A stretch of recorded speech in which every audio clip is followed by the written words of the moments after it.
feel at home already. Wave the flags there for me, please. Because the EU, as a punishment to the people of the United Kingdom, are demanding that the price of leaving will be to break up the United Kingdom. We won't let them.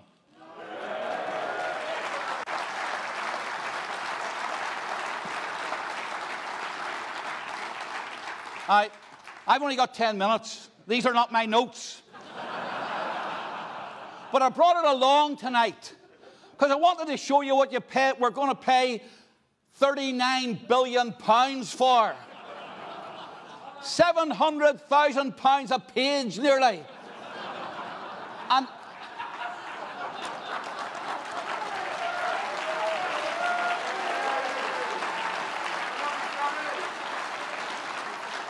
And every page carries an obligation to bow the knee to the EU and to destroy the vote of the people of the United Kingdom.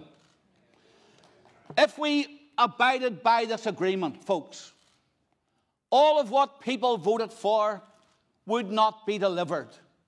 This requires us to stay in the customs union. It requires us to tie ourselves to EU law. It only allows us to be free if the EU says we can be free.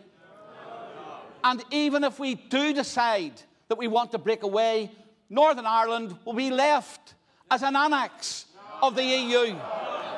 And will not have... It goes further. And I'm not joking you.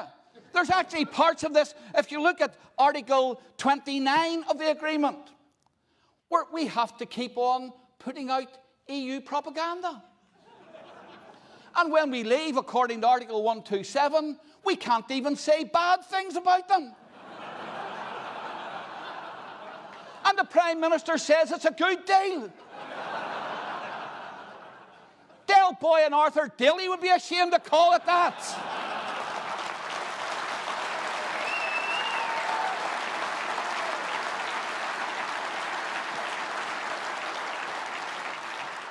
And how did we get into this mess? How did we get tied up with this? Well, and you heard from Kate. This is all down to a problem that exists along the Irish border. It was thought at one stage that the 10 Northern Ireland MPs who take their seats in the House of Commons would be the people who could either make or break this deal.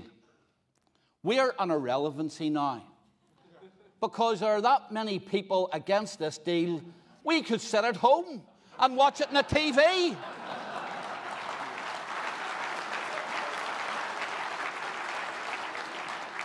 But Northern Ireland is an irrelevancy in this.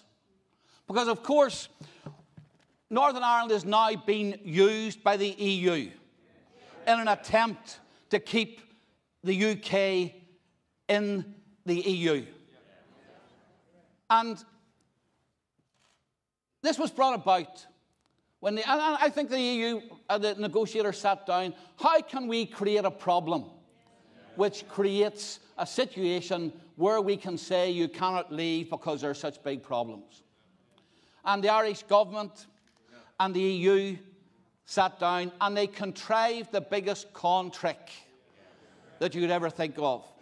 Back in Northern Ireland, and in Ireland as a whole, we have, if you tell a tall story, it's called you go and kiss a Blarney Stone.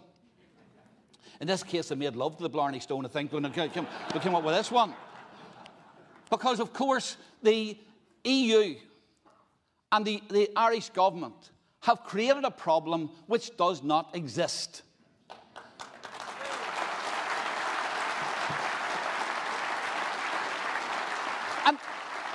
And let's just look at it.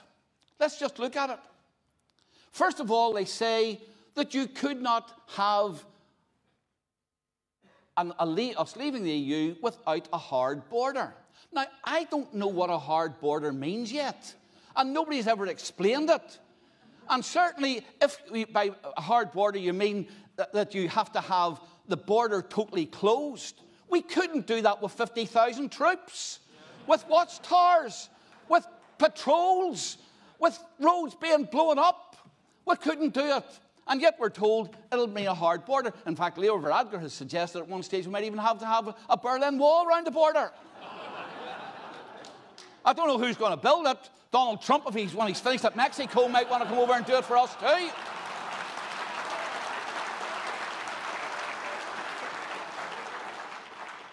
So, I mean, what would it mean? What would you have to do for a hard border?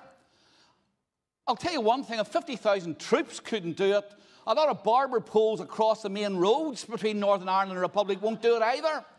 But it's not even necessary, folks. Every day, trade goes across the Irish border and taxes are collected. Every day into the Irish Republic comes trade from third countries, from China, from Africa, from South America, where there are no similar rules to what there are in the EU. Is every container opened? No, of course it's not. The goods come in, they go to the shops, trading standards officers check them. They don't need to be checked at the border. They're checked at the point of sale or the point of distribution. And when it comes to animal checks, we already do animal checks. We have similar veterinary standards. It's all doable.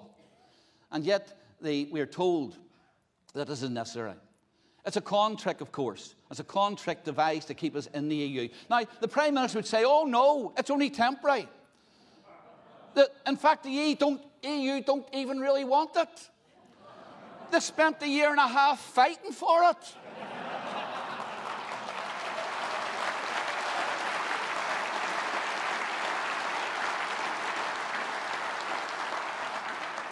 They sent her away today with her tail between her legs because they wouldn't even make an amendment to it.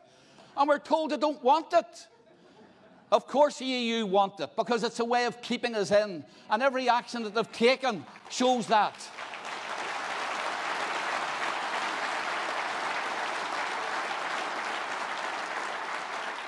Only this week we've had the European Court of Justice ruling that we can extend Article 50 time if we want, unilaterally. Here's an organisation that usually works about the same pace as evolution, and it made a decision within 4 or 5 days. There's nothing political about that. They don't want to keep us in. Of course they do. And as the deadline approaches, I can tell you that this deal, or any of the amendments which the Prime Minister is seeking to it, we don't want assurances.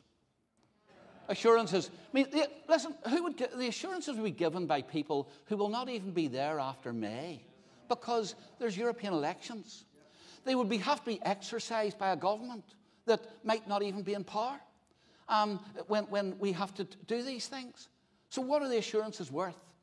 And I believe that come the 29th of March, folks, we must leave.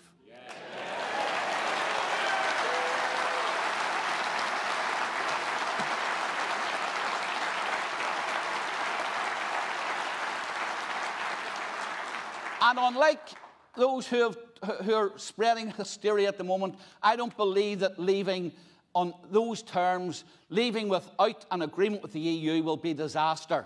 We've been told that there'll be no food in the shops, no medicines in the hospitals, no Mars bars. I could do without that anyway for a wee while. We'll be starving. Now, I don't understand this. For 6 years during the war, U-boats, the Luftwaffe, the Wehrmacht couldn't starve us out.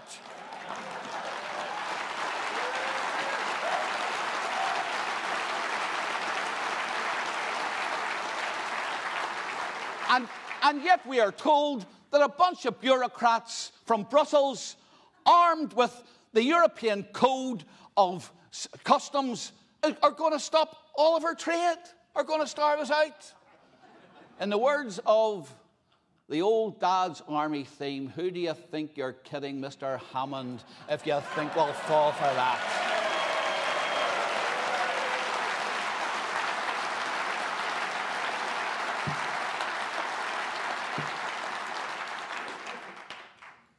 I just want to finish off on a serious note, though, because what's at stake here, folks, is that people voted They came out in their millions and voted in June of 2016. They expect politicians to deliver on that. If you want to undermine democracy, then you go for the kind of deal which keeps us half in the EU and half out of the EU, and only ability to get freed when the EU decide to let us go. That's not democracy. And I'll tell you, from the point of view of Northern Ireland, we are not going to accept, in the words of the Attorney General, a situation where we have to regard the rest of the United Kingdom as a third country, where we find ourselves cut off from our main market, where we find that we can't take part in trade deals, where we find that forever we will have our laws made in Brussels without any input or any ability to change them, regardless of how damaging they are. That's not democracy. That's dictatorship. We'll not have it.